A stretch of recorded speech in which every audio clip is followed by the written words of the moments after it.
পাকিস্তান প্রাকৃতিক সৌন্দর্যের কারণে পাকিস্তানকে প্রাচ্যের সুইজারল্যান্ডও বলা হয়ে থাকে।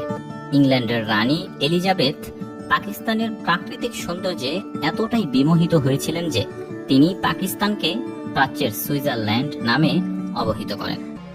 কারণ সুইজারল্যান্ডের মতোই পাকিস্তানের ওপর দিয়ে বয়ে চলা নদীগুলোর স্বচ্ছ নীল পানি আর অসংখ্য পাহাড় পর্বত যে কাউকে মুগ্ধ করবে।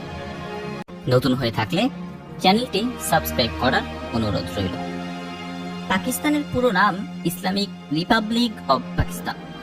পাকিস্তানের মোট জনসংখ্যার ৯৭% মানুষ মুসলিম। দেশটির আয়তন ৮,৮১,৯১৩ বর্গ কিলোমিটার।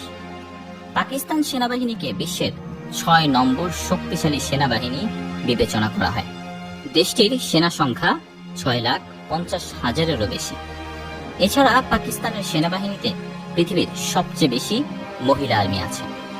পৃথিবীর সুন্দরী নারী সেনাবাহিনীর তালিকায় পাকিস্তানের অবস্থান ৪র্থ। পাকিস্তানি এসব নারী সেনাবাহিনী রূপে যেমন সুন্দর তেমনি পেশাদারিত্বে খুবই দক্ষ এবং চৌকস। পাকিস্তানি নারী সেনাদের রূপের গোয়েন্দা জালে প্রায় সময়ই দেখা যায় ভারতীয় সৈন্যরা আটকা পড়ে। পাকিস্তান তাদের এসব সুন্দরী নারী সৈন্যদের ভারতের গোপন সামরিক গোয়েন্দা তথ্য সংগ্রহের কাজে ব্যবহার করে থাকে। পাকিস্তানি এসব নারী সেনাবাহিনীর ফাঁদে পড়ে প্রায় সময়ই ভারতের ঊর্ধ্বতন সামরিক কর্মকর্তারা অনেক গোপন সামরিক তথ্য পাকিস্তানি গোয়েন্দাদের কাছে সরবরাহ করে। পাকিস্তানের রাজধানী হচ্ছে ইসলামাবাদ। পাহাড় আর পর্বত ঘেরা পাকিস্তানের এই শহরটি এতটাই পরিকল্পনা করে সাজানো হয়েছে যে ইসলামাবাদ শহরকে দেখলে আপনার মনে হবে আপনি ইউরোপের কোনো দেশে এসেছেন। আরামদায়ক ৪ থেকে ৬ লেনের রাস্তার ২ লেনের মাঝখানে দেশি বিদেশি ফুল দিয়ে সাজানো পরিষ্কার পরিচ্ছন্ন এই শহরটিকে আপনার কাছে ইউরোপের কোনো শহর মনে হবে। ইসলামাবাদ পাকিস্তানের সবচেয়ে নিরাপদ শহর। পুরো শহরের নিরাপত্তা ১,০৪৪টি অত্যাধুনিক ক্ষমতা সম্পন্ন সিসি ক্যামেরা বসানো হয়েছে। ইসলামাবাদের সবচেয়ে আকর্ষণীয় স্থাপনাগুলোর একটি হচ্ছে কিং ফয়সাল মসজিদ। মসজিদটিতে একই সঙ্গে ১ লাখের অধিক মানুষ নামাজ আদায় করতে পারে। মসজিদটি বিশ্বের ৪র্থ বৃহত্তম মসজিদ। পাকিস্তান অর্থনৈতিকভাবে দরিদ্র একটি দেশ। দরিদ্র দেশ হলেও পাকিস্তান বিজ্ঞান ও প্রযুক্তি গবেষণায় খুব এগিয়ে রয়েছে। পাকিস্তানে অর্থনৈতিক সংকট থাকা সত্ত্বেও উন্নত বিশ্বের সাথে পাল্লা দিয়ে দেশটি তাদের বৈজ্ঞানিক গবেষণার কাজ এগিয়ে নিচ্ছে। পৃথিবীর সর্বপ্রথম কম্পিউটার ভাইরাস আবিষ্কার করে পাকিস্তানের বিজ্ঞানীরা। ১৯৮৬ সালে পাকিস্তানের যমজ ২ ভাই বসিত ও আমজাদ ফারুক পৃথিবীর ইতিহাসে সর্বপ্রথম কম্পিউটার ভাইরাস আবিষ্কার করেন। যুক্তরাষ্ট্রের স্ট্যানফোর্ড ইউনিভার্সিটির তথ্য অনুযায়ী বিশ্বের শীর্ষ ২% বিজ্ঞানীর তালিকায় পাকিস্তান থেকে সর্বমোট ৮১ জন বিজ্ঞানী রয়েছে। শুধুমাত্র পাকিস্তানের কায়েদে আজম বিশ্ববিদ্যালয় থেকেই বিশ্বের শীর্ষ ১১ জন বিজ্ঞানী নির্বাচিত হয়েছে। পাকিস্তানে বিভিন্ন জাতিগোষ্ঠীর মানুষ বসবাস করে। দেশটিতে মোট ৪টি প্রদেশ রয়েছে। পাকিস্তানের প্রত্যেকটি প্রদেশ খুবই বৈচিত্র্যপূর্ণ। দেশটির এক প্রদেশের মানুষের সঙ্গে অন্য প্রদেশের মানুষের গায়ের রং, ভাষা, সংস্কৃতির কোনো মিল নেই। পাকিস্তানে পাঠান, পাঞ্জাবি, বেলুচ, পশতুন সহ বিভিন্ন জাতি গোষ্ঠীর বসবাস রয়েছে। পাকিস্তানে এমন এক জাতির মানুষের বসবাস রয়েছে যাদের গড় আয়ু ১৫০ বছরের বেশি। পাকিস্তানে এই জাতির মানুষ হুনজাই নামে অধিক পরিচিত। যেখানে সারা পাকিস্তানের মানুষের গড় আয়ু মাত্র ৬৭ বছর, সেখানে হুনজা জাতির গড় আয়ু ১৫০ বছরের বেশি। পাকিস্তানের হুনজা উপত্যকার নারীদের সৌন্দর্য অতুলনীয়। সাদা চামড়া এবং নীল চোখ আর বাদামি চুলের এসব হুনজাই নারী যে কাউকে মুগ্ধ করবে। পাকিস্তানের হুনজাই উপজাতির মানুষকে আলেকজান্ডার দ্য গ্রেটের বংশধর মনে করা হয়। আজ থেকে প্রায় ২০০০ বছর আগে গ্রিক সম্রাট আলেকজান্ডার দ্য গ্রেটের সৈন্যরা পাকিস্তানের সিন্ধু নদীর তীরে অভিযান চালায়।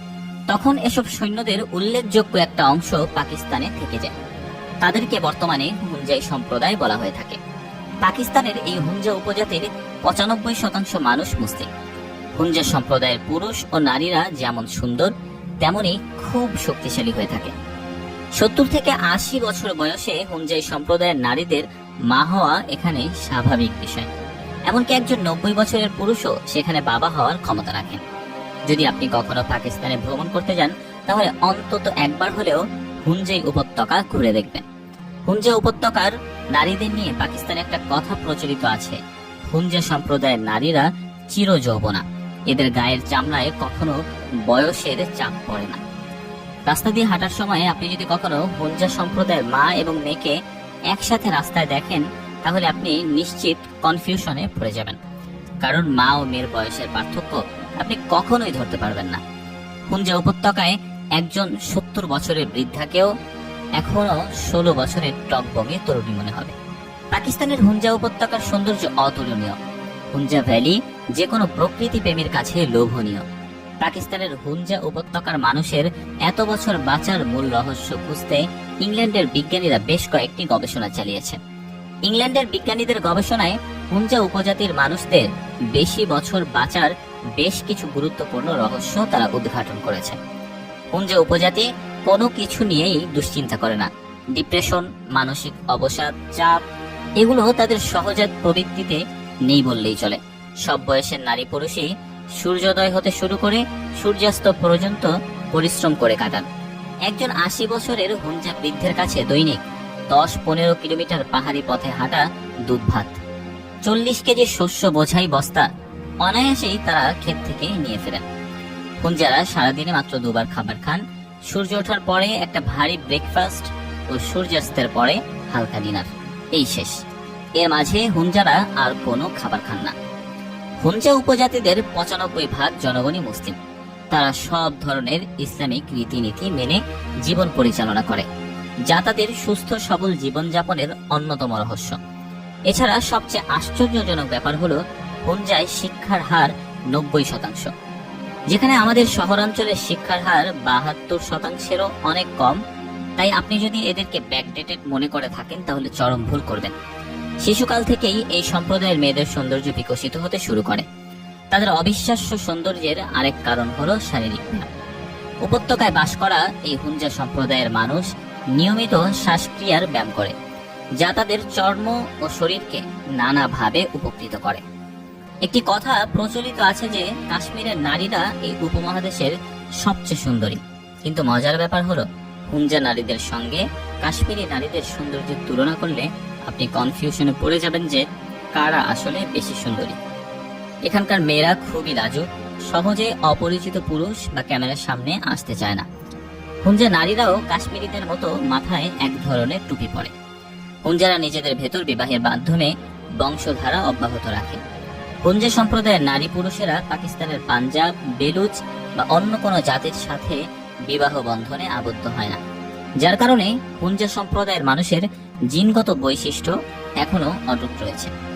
হুঞ্জারা সবসময় প্রাকৃতিক খাবার খেয়ে থাকেন। তাদের খাদ্য তালিকায় রাখেন প্রচুর পরিমাণে শুকনো অ্যাপ্রিকট, লেবু জাতীয় ফল, বাদাম, শিম, ভুট্টা, বার্লি ও বাজরার মতো শস্য। মাংস প্রায় খানি না বলা চলে, খেলেও বছরে 1-2 বার ভেড়া বা মুরগির মাংস খান, অন্য কোনো মাংস খান না। এছাড়াও তুমুরু নামে অ্যান্টিঅক্সিডেন্ট ভরপুর এক প্রকার উদ্ভিদের পাতা ফুটিয়ে চায়ের মতো পান করেন হুঞ্জারা। প্রাচীন রীতি মেনে হুঞ্জারা বছরে 4 মাস শুকনো অ্যাপ্রিকট ফলের গুঁড়োর শরবত ছাড়া আর কিছুই খান না।